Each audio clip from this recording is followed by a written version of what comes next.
Okay, so this video is a little bit different. We're going to be getting into demonstrating how to do the Turkish Get-Up. You can do it body weight, with dumbbells, or kettlebells. The reason we do this is because there's such a wide variety of age ranges, whether you're 14 or you're a retired adult. Hello, my name is Rick Daman, and I own Daman Strength Training in Beaver, PA. Welcome to our video training series, You Don't Know Squat.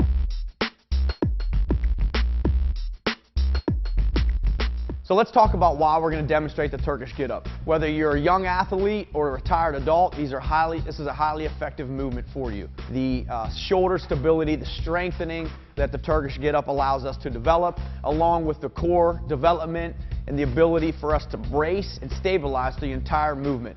The biggest thing that we found here at the gym is, people have problems and issues getting up off of the floor quickly. And what's really brought this to light is the fact that I've been training my parents for a long extended period of time, and this has helped them tremendously, even at 67 years old, getting up off the floor to standing position. So let's get into the various ways that you can begin the Turkish Get-Up. We're just going to start just regular body weight. So if you have trouble laying on your back and sitting up, I don't recommend starting the Turkish Get-Up that way. So when I train my parents at the gym, I always start my mom and my dad in this position, so they're seated. Eventually, we're going to get them to start flat from their back. So you want to be planted with the right foot, left leg extended out, left arm posted. So I want to get the weight distributed on this side of my body. I want to be able to keep my arm, my shoulder to my earlobe straight up the whole time, because eventually we want to be able to add weight to this movement, so let's get used to doing it here.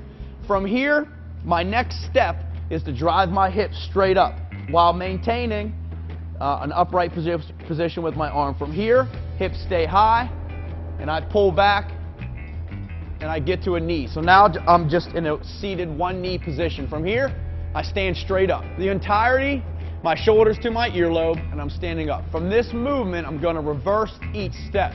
So I say reverse lunge, get to the seated one knee position, post the hand.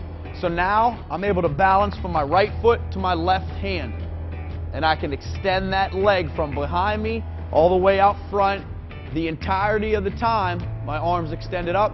I go to the forearm and I slowly come down and control the movement to close it. All right, so let's get into adding the weight, making it the full Turkish Get-Up. So I want to start on my back. I want to be able to use and develop strong abs. We need to have strong abs to get up off the floor, to pull ourselves up from this position. So let's get into using the kettlebell. I'm going to post this foot. This arm's planted. I'm locked with the elbow, and I'm going to drive to this side. From here, I want to drive my hips up.